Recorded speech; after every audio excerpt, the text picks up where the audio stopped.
국제통화기금 IMF가 우리나라의 올해 경제 성장률을 올해 우리나라 경제 성장률을 2.5%로 내다봤습니다.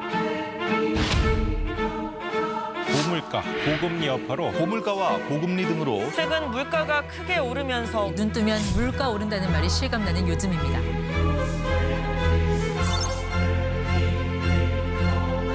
한국은행 금융통화위원회가 기준금리를 연 3.5%로 동결했습니다.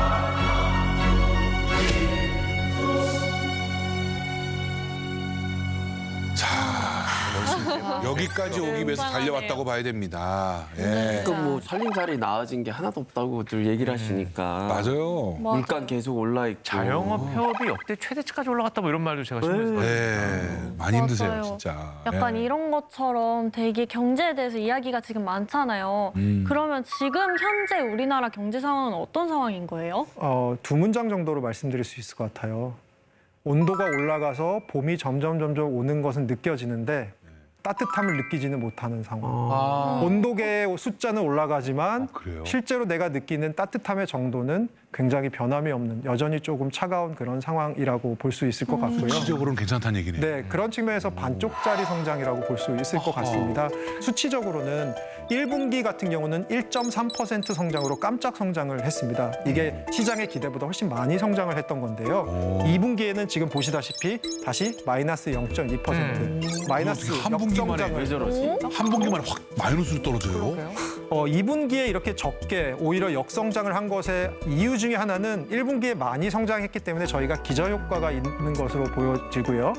수출 호조가 계속 이어지고 있기는 해서 IMF나 한국은행 같은 기관들에서 올해 우리나라 경제 성장률을 한 2.5% 정도로 전망을 하고 있습니다. 좋은 쪽 얘기를 드리면요. 6월에 반도체 수출이 전년 동기 대비 50.9% 절반 정도 이상 증가를 했어요. 무역 수지도 80억 달러 흑자를 기록하면서 거의 4년 만에, 45개월 만에 최대치를 찍었고요.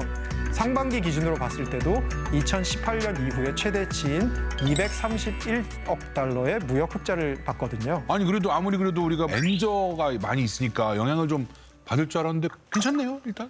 엔화, 위안화 약세로 수출 측면에서 약간 불리할 가능성은 열려 있습니다. 네. 실제로 엔저로 일본 제품의 가격 경쟁력이 조금 높아지면서 우리나라 상반기 수출액을 75억 달러나 끌어내린 것으로 분석됐거든요. 그러니까 지금처럼 엔저가 지속된다면 미국에 대한 대미 수출뿐 아니라 우리나라 경제 전체에 부정적인 영향을 미칠 수 있게 될 것 같습니다. 그런데요, 쌤, 그럼 처음에 말씀하실 때 반쪽짜리 성장이다라고 말씀하셨는데 그건 왜 그런 거예요? 우리나라 수출 핵심 산업이 어딜까라고 생각해 보면 반도체, 조선, 자동차. 근데 이런 반도체, 조선, 자동차 특징이 뭐죠? 어떤 기업들, 기업 사이즈로 봤을 때는 어떤 기업들이 여기에 지금 많이 하고 있죠? 대기업들이 하고 있죠.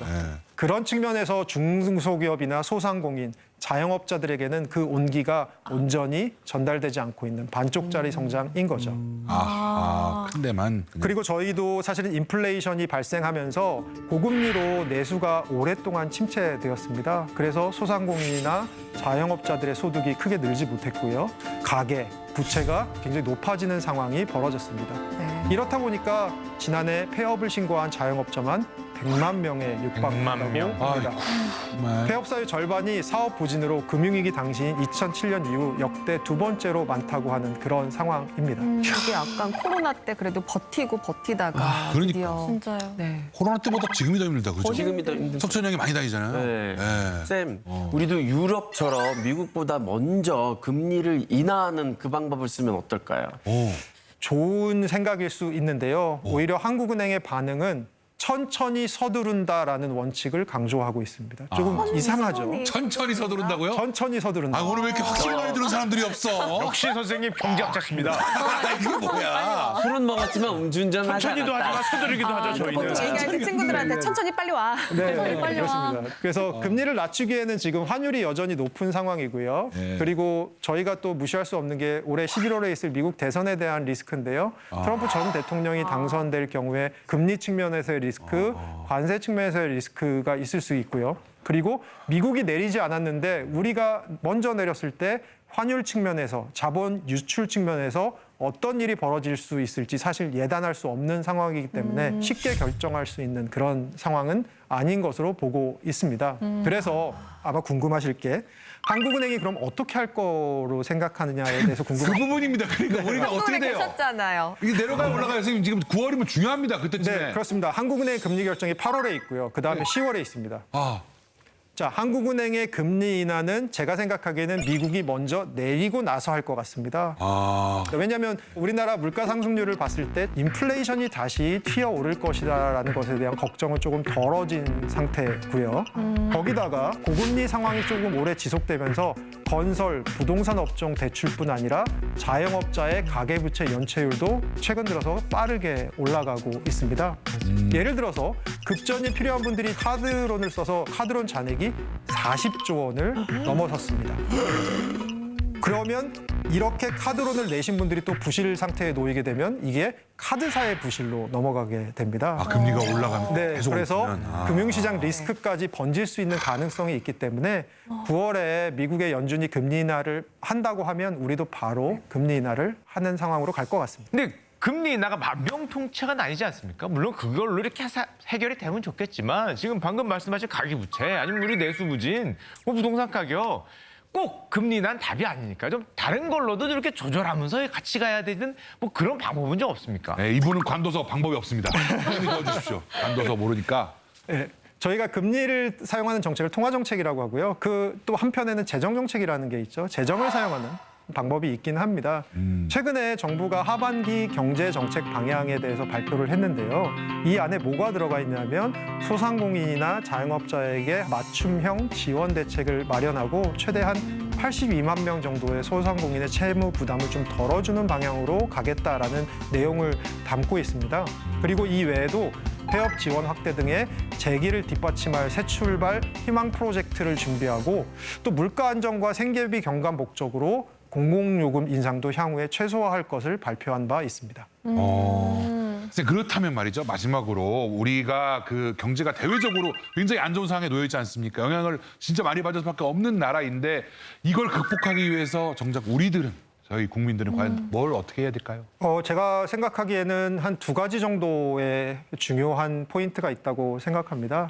첫 번째로는 생산성을 높이는 방향, 그리고 두 번째로는 그것과 관련된 혁신의 방향이 있을 것 같습니다. 우리나라가 외부 요인으로부터 취약한 건 기본적으로 경제 구조가 수출형이기 때문입니다.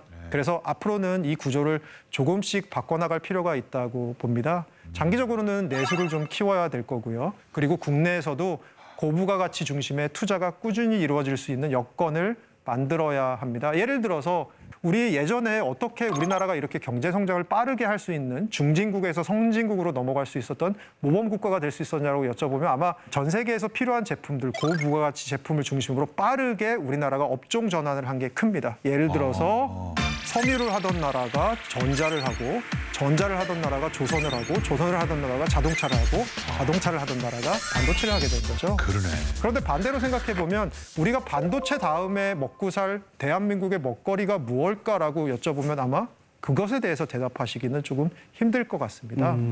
그 일환으로 저는 내수 촉진의 일환으로서 서비스업 생산성을 늘리는 게 굉장히 중요하다고 생각합니다. 서비스업은 제조업과는 다르게 새로 생긴 점포들에서 생산성이 굉장히 높게 나와요. 쉽게 생각해 보시면 여러분, 새로운 레스토랑들이 생기고 사라지고 하는데 어디가 장사가 잘 되고 어디가 생산성이 높을까요? 보면 핫한 새로운 점포들에서 나오게 되는 것이죠. 그런 측면에서 봤을 때 서비스업은 계속해서 혁신이 일어나야 되는 그런 분야입니다. 그러면 결국은 정부가 할 일은 제조업 못지않게 이 서비스업에 대한 금융 지원도 강화해주고 각종 규제도 좀 풀어주고 적극적으로 유망 서비스업을 육성하는 게 좀 필요해요. 그러면 이런 혁신은 어떻게 만드느냐? 제가 말씀드리고 싶은 예가 하나 있습니다. 1980년대 말에 일본에서 지금은 유명한 브랜드가 된 렉서스라는 브랜드를 만들 때 그 당시에 도요타에서 뭘 했냐면 공학자들뿐만이 아니고 인류학자, 사회학자 다 불러서 팀을 만들었어요. 디자이너만 부를 줄 알았더니 그게 아닙니다. 그 옛날에 그들은 자동차를 컬처라고 본 거죠. 넷플릭스가 DVD 대여 업체에서 지금은 전 세계적인 OTT 기업으로 자리 잡았던 것도 결국은 파격적인 혁신의 과정이 있었기 때문이라고 생각합니다. 저는 우리도 충분히 할 수 있는 여력이 있다고 생각합니다.